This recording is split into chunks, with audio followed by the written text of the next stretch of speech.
Welcome to the YouTube Creators Hub podcast, where we help you conquer the internet one video at a time. We cover everything from how to start a YouTube channel to how to make a video go viral. And now, here's your host, the one and only Dusty Porter. Hello, everyone, and welcome to episode 317 of the YouTube Creators Hub podcast, where each and every Friday at 6 a.m. Eastern Time, I post a new interview on the feed talking with a wonderful YouTube creator. I don't have any requirements as far as size goes, so we get every part of the spectrum on YouTube, everyone from millions of subscribers all the way down to, 20, 30K subscribers, so you get a good viewpoint of maybe where you are in the journey. I ask them and dive deep about what makes them tick as a creator. I ask them questions as far as what has helped them grow their channel. What do they think are, things that they made mistakes on, things they would do differently if they were starting today, and man, so much more. If you're looking for a video-centric podcast, this is the show for you. It is the creator interviews that you've always been wanting. And here on the YouTube Creators Hub podcast, we are sponsored by TubeBuddy, that one YouTube tool, the Swiss Army knife tool. Every single month, it seems like when I get on the call with TubeBuddy, they're coming out with a new feature, a new tool, something coming down the pipeline. And guys, if you use our link, you can use everything they offer for 30 days. That's right, a full month. And a bunch of you have been taking advantage of this because I can see that on my data. And I'm so glad that you have. So many folks reach out to me after a month and say, Dusty, I purchased it. I wanted you to know I used your link. I'm not trying to beat around the bush here. It helps me out. Obviously, they're a sponsor of the show. But guys, I encourage you, I urge you. If you don't like it after 30 days, you can cancel. But please, try it out once. It'll shave hours a week off of your workflow. All right. Also, we're brought to you by the fine folks over at patreon.com/DustyPorter. We got patrons over there who support us each and every month. You can support us for as little as $1, $5 a month. Help us keep the lights on here. Help us keep, the ability to continue to produce these shows at a high quality, at a consistent clip. But if you want to support us for a little more than that, you can do so at the analyst tier. We've got 4 analysts this week: Silas Swaim from T1E Adventures on YouTube. We have Joshua Griffin from the HVAC Guide for Homeowners on YouTube, Stephen R., and William Foley. Thank you guys so much. If you support us at the analyst tier or higher, you will get a shout out on the podcast. All right, guys, I've got a fun one for you. Oh, before I do that, don't forget to subscribe to the podcast, right? It's free. Every Friday, we go live with a new interview. If you subscribe, whatever your podcast player of choice is, you will get that showing up in your feed to listen to as you run, as you walk around the neighborhood, as you walk the dog, as you do chores, however you listen to your podcast, your commute to work, whatever it may be, we'll be there to accompany you on that journey. This week's conversation is so fun. It's something so unique. That's why I love this podcast. One of my favorite episodes that I ever did early on was I interviewed a Santa Claus, that's right, who quit doing in-person gigs and went strictly to YouTube teaching others how to be Santa Claus. It was amazing. It was one of the greatest interviews ever. Hoping to have him back on the podcast very soon, but it lets you know the uniqueness that YouTube offers. And this week is no different. This person creates timers, countdown timers, creative different variations and versions of them, uploads them to YouTube. They last forever because they're evergreen content. It's just a killer idea.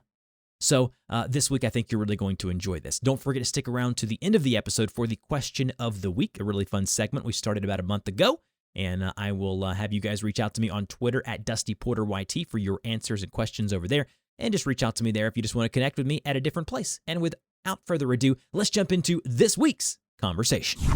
Hello, everyone, and welcome to this week's conversation on the YouTube Creators Hub podcast. Man, am I excited about this interview. I'm excited about all of them, don't get me wrong, but this one is different. There's just something different about this channel. It's so unique what they've done. So today, I'm joined by John Mark Clawson. John is an Emmy-winning video editor, and he quickly found out he had a lot to learn about YouTube to be successful.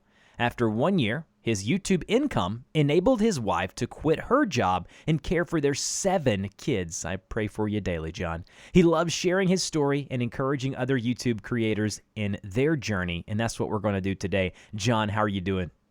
I'm doing great. Thanks so much for having me.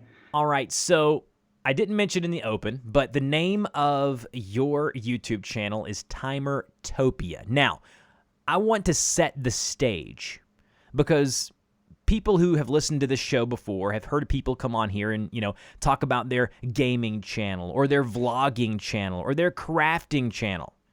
John, you have done something extremely unique with your talents and gifts and have put it on YouTube and have monetized it and have really, really found an awesome niche. Can you tell the audience exactly what TimerTopia is?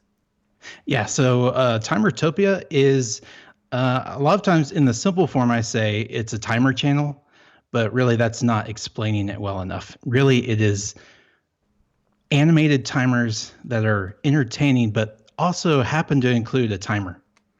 I think that when you look at your content, people have to understand that when you go to John's channel, you're going to see all of these unique and branded timers.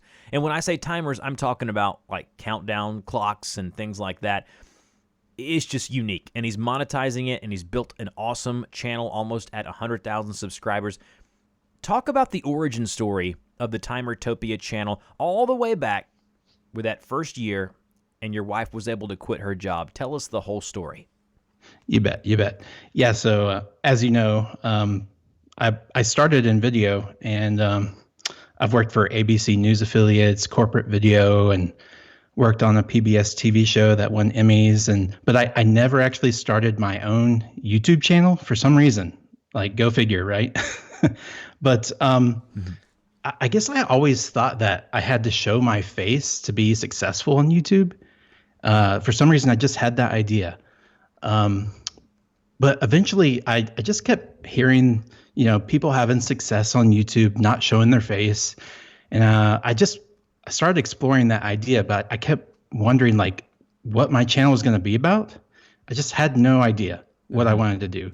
And I dabbled in some animation before with Adobe After Effects. I'd say I was intermediate at best, but kind of wanted to explore a channel that I could kind of express myself that way a little bit more.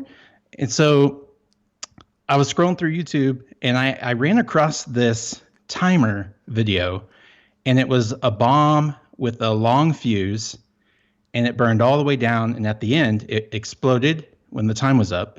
And I thought, I wonder if I could make a timer similar to that, but make it better. And so I tried it. I uploaded it to YouTube. I made a few different versions of that, and then nothing at all. Honestly, for months. And I think I even just kind of just blew off the channel. And then months later, I checked on the channel, and it's starting to get a few views, like 10 views here, 50 views here, a few subscribers, still not a lot. But it just started to slowly grow over time. And so I just started to make more videos. And then I think it was March of 2020 when I actually finally reached 1,000 subscribers, the 4,000 hours of watch time that you need. And then I applied for monetization. But you know what happened in March, right, Dusty? I do. Yes, I do. Unfortunately. Yeah, so that's when the pandemic hit, and I was there waiting for like maybe a month to hear back on the monetization. That was brutal. And other YouTubers were saying, like, you can't monetize that stuff. YouTube doesn't like that stuff. I was like, well, I'll give it a shot. Well, they finally got back to me, and I got the green check mark.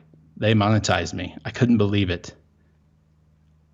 I love that. I love that story.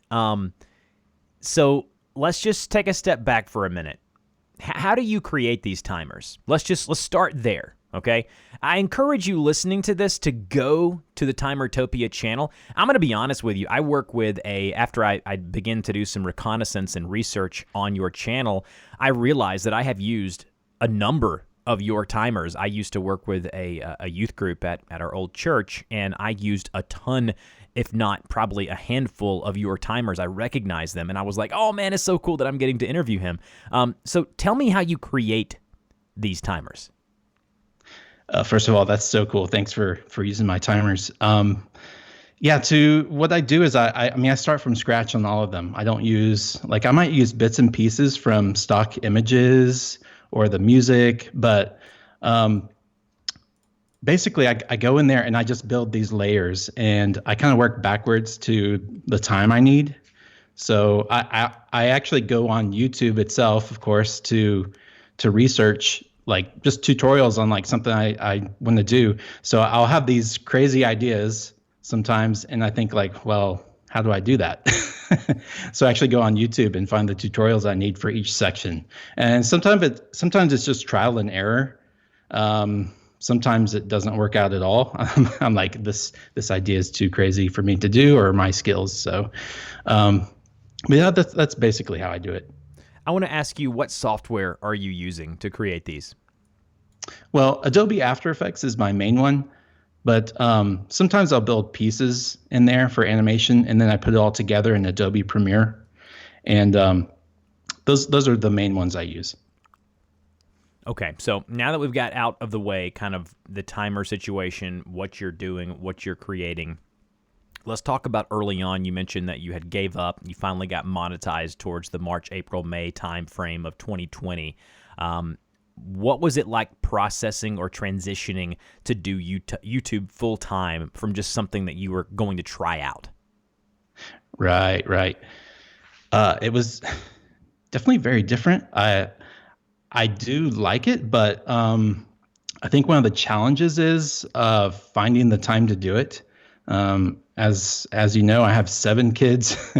I also have a full-time job. This isn't I do it full-time, but it's not my only job because I work that job and YouTube to support us because we're a 2-income family, So just finding the time to do it is difficult.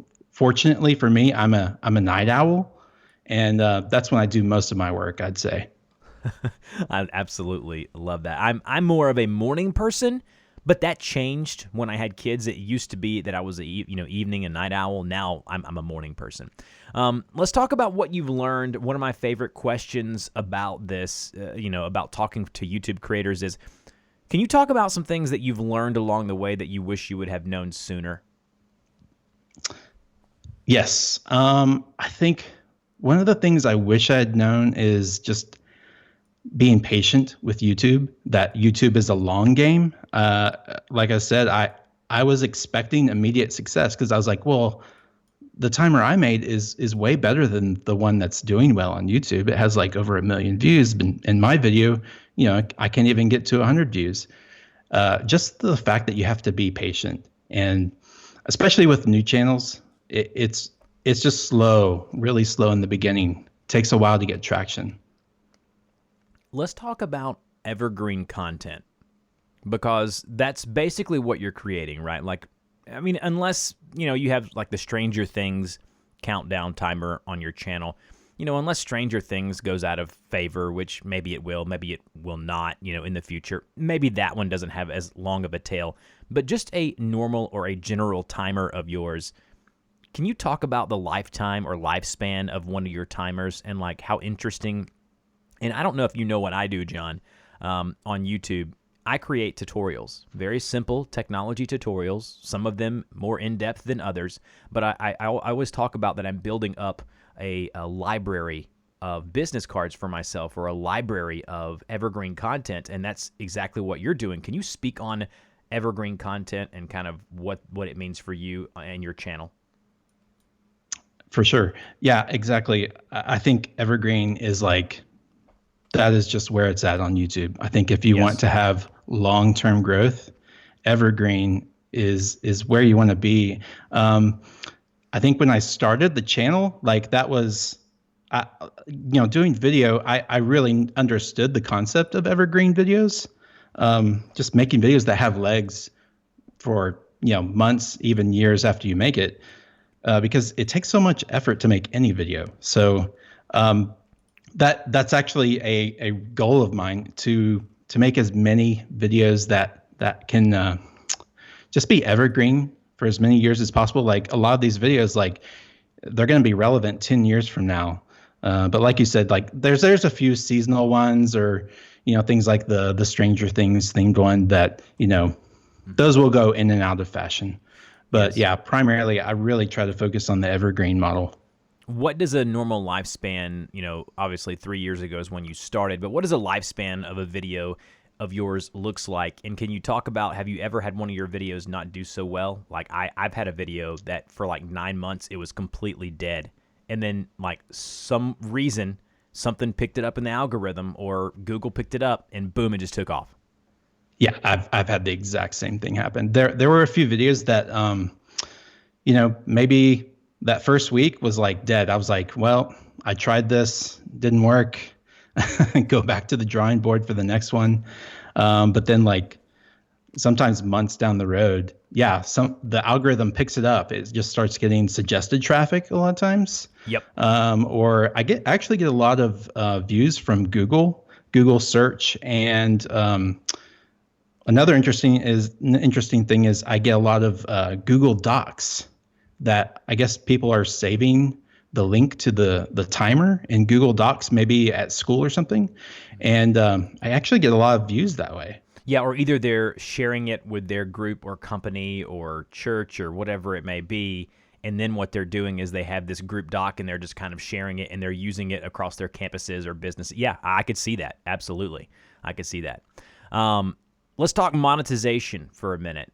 You're just over 90,000, almost 91,000 subscribers now. Obviously, that means nothing when it comes to monetization. Can you tell me kind of what you're making on an average month on YouTube? You do not show your face. These are all just animations and countdown timers. We've already talked about that. So talk about the monetization strategy that you currently have and kind of some things that you'd like to do in the future. Sure. Yeah, I know this is the topic that is most interesting to people. Typically, I make between $4,000 and $5,000 a month from AdSense. That usually fluctuates with the school year because a lot of my timers they're used in education for a lot of education purposes. So I usually see like a dip in the summertime and then again for like the winter holidays as well. But I'd say pretty much consistently it's between 4,000 and 5,000. I have explored some other monetization methods. Like I think I started a merch line. That was probably like 2 years ago. That didn't go very well. Recently, I've been trying to bundle some of my timers together and sell them as a subscription, and then people can get new videos, new timers every single month. So I'm offering that on my website right now. We're going to see how that goes. Yeah, have you found any success? Have you had any takers on that?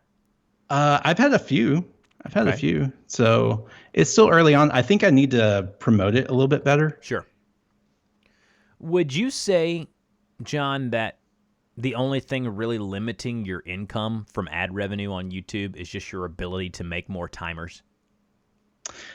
I would say partially making more, but also making them better. I have found that like the competition, like a lot of other people have seen my channel have success, and they're making their own versions, right, that compete. So it kind of forces me to be that much better with my timers. So it's also just not just making more, but also making them better. Sure. Yeah, I found that with like my tutorials, I have like a rhythm and a pattern, and 8 or 9 years ago, you said exactly what happened in my niche. There were very few people doing technology tutorials, and then a lot of people saw what I was doing. They heard about my success through either this podcast or whatever other scenario may have been, and they started doing tutorials themselves, but it became a video farm, which it means that people were doing 6, 7, 8, 9 videos a day. And the max that I will ever do for my simple tutorials and how-to videos would be 1 per day, 5 times a week. So where I was doing 5 a week, sometimes 20, 25 a month, these people could do hundreds of videos a month. And so their opportunity for financial growth was extremely big, right? Because they were able to make more videos. And so that's kind of what I saw. And so it's interesting to kind of hear you say that. Yeah. Go ahead and comment Yeah. on that if you'd like to. Okay. Yeah. Yeah. Just say that. Let me back up. You edit this, I assume. That's okay. Go ahead. Yeah, I've seen the same thing with some other channels. They actually, I think one of my closest competitors, like, I think they have like close to 2,000 timers. Although I go back to the quality over quantity thing. I think it's still better to have fewer quality videos versus like more just mediocre quality videos. I think that's really done well for my channel so far. I would say that, like, I know a lot of people hearing this would be like, oh, I need to start a timer channel. That's where the money's at, right? Well, I would say that you can't just like churn out just a plain vanilla, timer and Correct. automate it to where like, I'm going to upload 100 versions of this one video. That'll probably get you demonetized real quick too. Yes. And on top of it, like that, viewers expect more. I think these days is the quality level is going up. The expectation is going up, but that's a good thing, I think, for all of us. It is a good thing. And that was kind of, my thought when, my wife or whoever else would talk to me about it. They're like, well, why don't you just do 2 a day or do this or do that?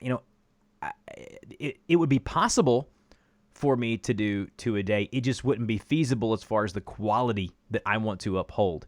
I like to add humor to my tutorials. I like to add extra bits and bobs, as far as things that most folks don't add. I don't like to do the loud music that most people do with their tutorial. So there's things that I just will not do.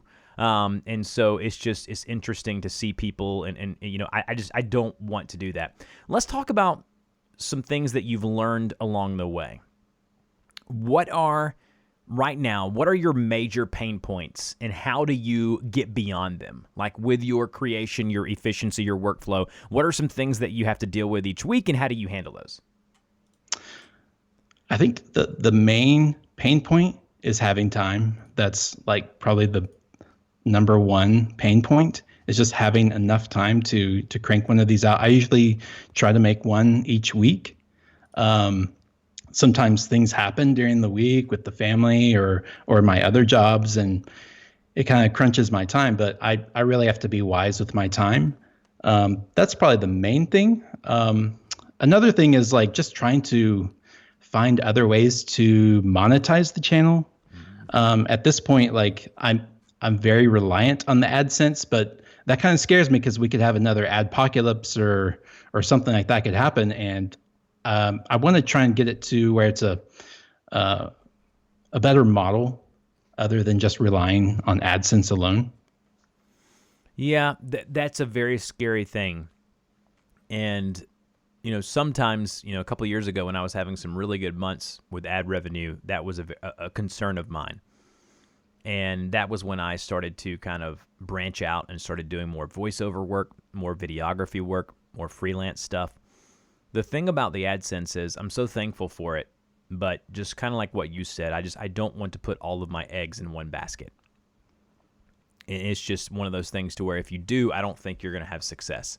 And so I really would like to encourage people right now, if they're listening, number one, if you're not monetized, you need to be hearing this and thinking to yourself already in the early stages of your channel, how can I diversify my income streams? Like what you're trying to do with TimerTopia right now, selling those timers, people really need to think about, what are some things that I can do to make my, monetization a little more diversified in the future. So I could not agree more with that.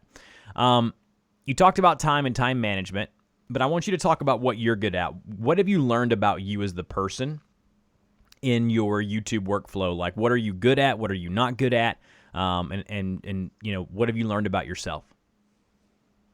I think I've learned a lot of just really expanded my skills as an animator and After Effects, and that's actually been really fun to kind of explore this part that really I didn't have a lot of experience in before TimerTopia. I dabbled in After Effects before, but my main jobs before that were just primarily just video editing. So that was kind of fun. Also just really, really delving in deep with the YouTube analytics, like I have found that I really like poring over the analytics and seeing what's resonating with my audience. And I think that's really essential to the channel's growth and success. Is I saw the videos that were doing well, and I would try to study those and see really what people were coming back to that timer, what was drawing them to that timer, and try to make something that was in the same vein but different. I think one of the hardest things to do as a YouTube creator is trusting yourself, trusting what you're doing. And all the times, like you've talked about a couple times during this show, you get a little nervous because you're counting on this, whether it be ad revenue or this or that.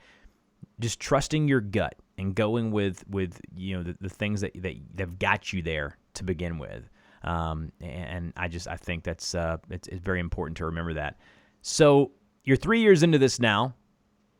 You've reached the milestones that you've reached thus far. What's next for you? You talked about doing some stuff on the website, selling the timers on a subscription-based model. What are you looking to do short-term and long-term to kind of keep improving the channel and keep building what you've built up to this point? Yeah. So like I said, I'm trying to sell those timers on my website and using YouTube to do that. But also, I've actually recently started a second channel. So I know you recently had an episode about talking about opening a second channel. It's also a timer channel, but it's going to be a little bit more experimental. I feel like I can be a little bit more open-ended and try new things. Whereas like on TimerTopia, I kind of have to stick with what works right now, because sometimes if I experiment too much, it doesn't always work well. But I started another channel. It's called TimerTopia 2. So we're going to see where that goes. And when you say experimental, what exactly does that mean in the realms of timers? Right. So my channel, TimerTopia, it's a timer channel, but really people come to it. A lot of people come to it just for entertainment. And so it's going to be sort of like remixes of timers or just weird animations, but they happen to have a timer. Maybe it goes backwards or has different weird music and animations, things like that. Sure, absolutely. I tell you what, I can't wait to see the continued growth of your channel. I'm so thankful that you were able to come on the podcast today. Something different, something refreshing. And I want to ask you and close with this. You mentioned at the top of the show, you often thought and heard, you can't succeed on YouTube unless you show your face. Do you feel like you have debunked that myth? I obviously think that you have, but if there's someone out there today listening to this, do you think that in today's YouTube, 3 years down the line, that you have to show your face or you have to do a certain thing to succeed? Not at all. Absolutely not. You don't have to show your face. You just need to make content that really resonates with people, that, gives them some sort of satisfaction that they're looking for. Yeah, I completely agree. Whether it be education, entertainment, whatever it may be, doing that is more important than worrying about what everyone else is doing. So completely agree with that. All right, guys, go check his channel out. Again, it is TimerTopia over on YouTube, plus the new channel, TimerTopia 2, and then TimerTopia.com. Awesome stuff, John. Thank you so much for joining me. Is there anything else you'd like to share before we hop off? No, I just encourage someone else that, if they want to start YouTube, like it's never too late to start YouTube.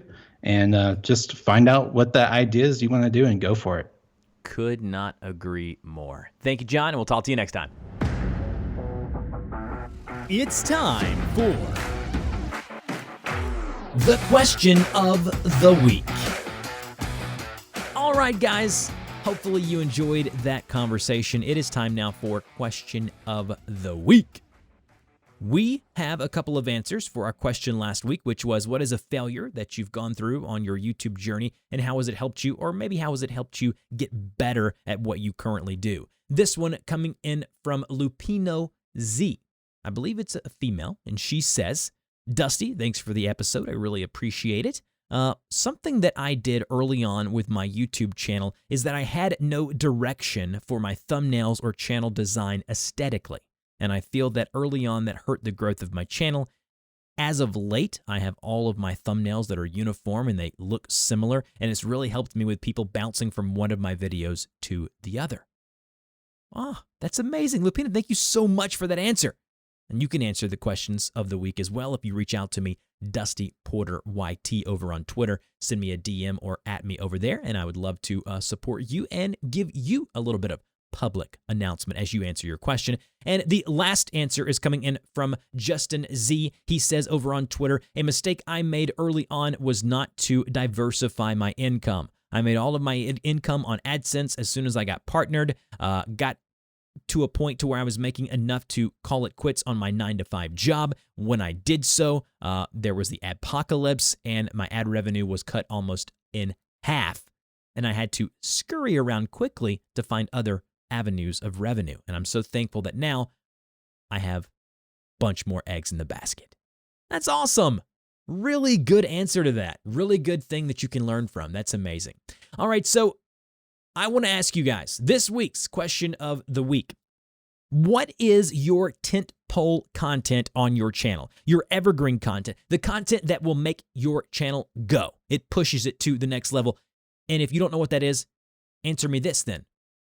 What would you consider to be or would like to be your tentpole content? Would love to know your answer to that question of the week. And if you answer me over on Twitter, I will give you a shout out by answering and responding to your answer. All right, guys, thank you so much. Talk to you next week.